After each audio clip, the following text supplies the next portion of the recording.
Hello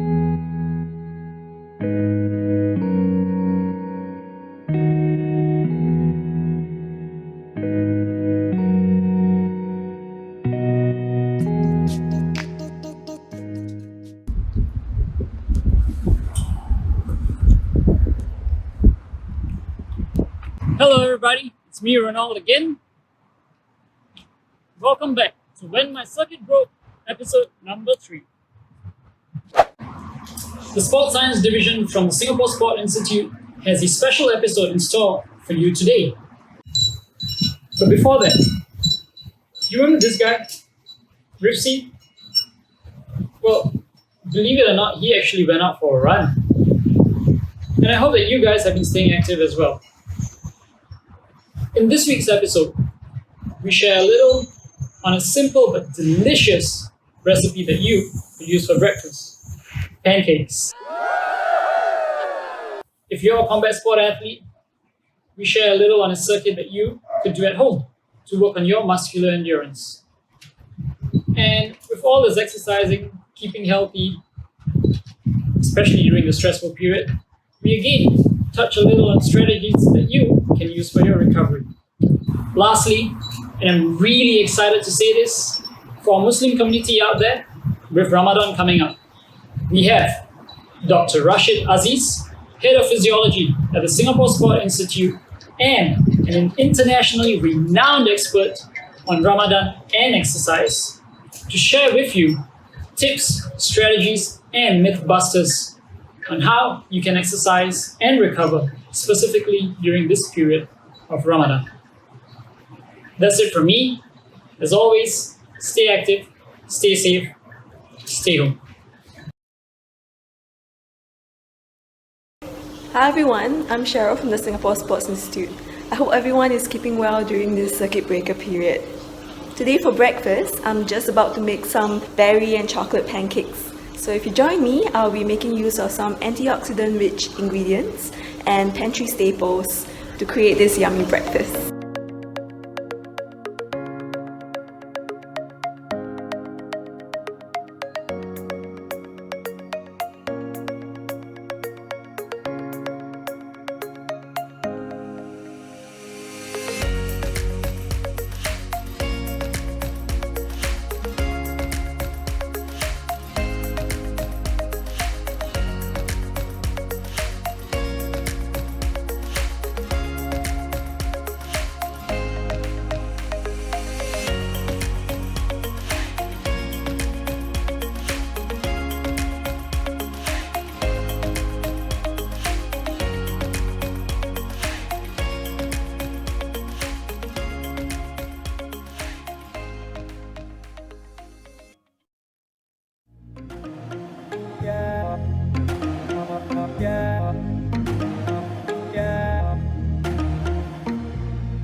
Hi everyone, I'm Sally, a strength and conditioning coach at Singapore Sport Institute.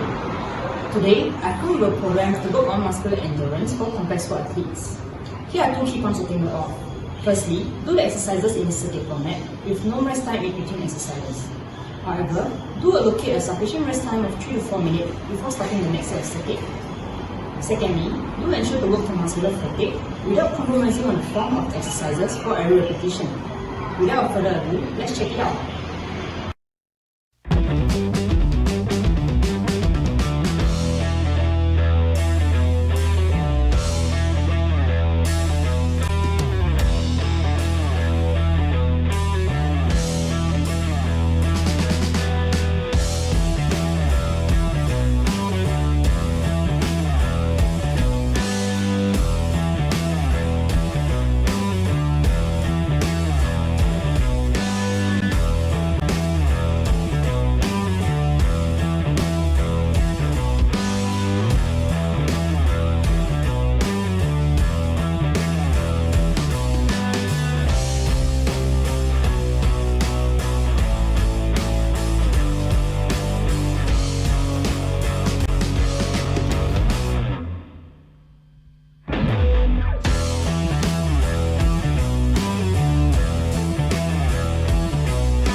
Hi, my name is Joel and I'm a sports physiologist at the Singapore Sports Institute. During this circuit breaker period, you might be exercising a little bit more. Do you know that exercise can incur things like muscular damage, decrease in energy stores, as well as neuromuscular fatigue? Well, not to worry. Exercise still is beneficial for performance, health, as well as your immunity. You see, while most people think training is the most important thing, recovery is equally as important. Because when we exercise, we are actually taxing our body system. This can result in decrease in energy stores, increase in metabolites, as well as some amount of muscular damage. This results in the fatigue and soreness you might feel immediately or a few days after even. However, if you do have a good recovery system in place, you'll be able to allow your body to recuperate, regenerate, and adapt in a positive manner. So in this series, we'll be covering some strategies in order for you to recover positively.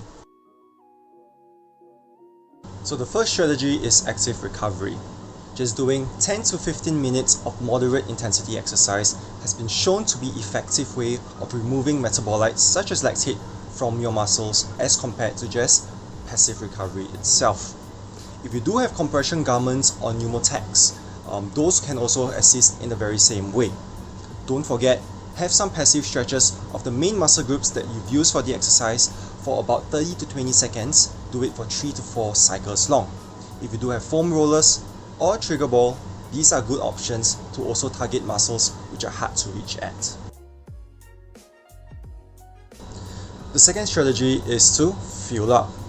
If you are able to get a hold of some recovery food right after your exercise, that's important because during your exercise you have lost some amount of energy and your body would require some nutrients in order to start the repair process. So some simple food like an egg or tuna sandwich, for example, or even things like a banana, or even something like a chocolate milk which contains proteins, carbohydrates, will be necessary to start the recovery process going for your body. Other things such as hydration also becomes important, especially in such a hot and humid condition like Singapore. In order to know how much water you need to consume, simply look at how much weight you've lost before and after the exercise. That will give you an estimate of the amount of water you should be consuming over the next few hours after your workout. And the last strategy is rest up. So it's important to make sure that you have sufficient rest between your sessions. So if you're thinking of doing some challenging sessions, make sure you have at least 24 to 48 hours between these sessions to allow your body to regenerate and recuperate. Having them too close to each other might exacerbate the stress and you might end up a lot more fatigued during that week. The other ways you can also rest up a little bit more is by having at least 8 hours of sleep each night. This can be helped by having good sleep hygiene, such as making sure that you dim the lights before you sleep. Do not take caffeine at least 8 hours before your sleep. Remember, reducing your screen time and also always making sure you sleep at the same time each night. So I hope this has been helpful for you to know what are some recovery strategies that you can add as part of your workout toolbox. Remember to just mix and match them depending on what works best for you. But remember, recovery is always important as part of your training protocol. With that, stay safe, stay home, and stay active.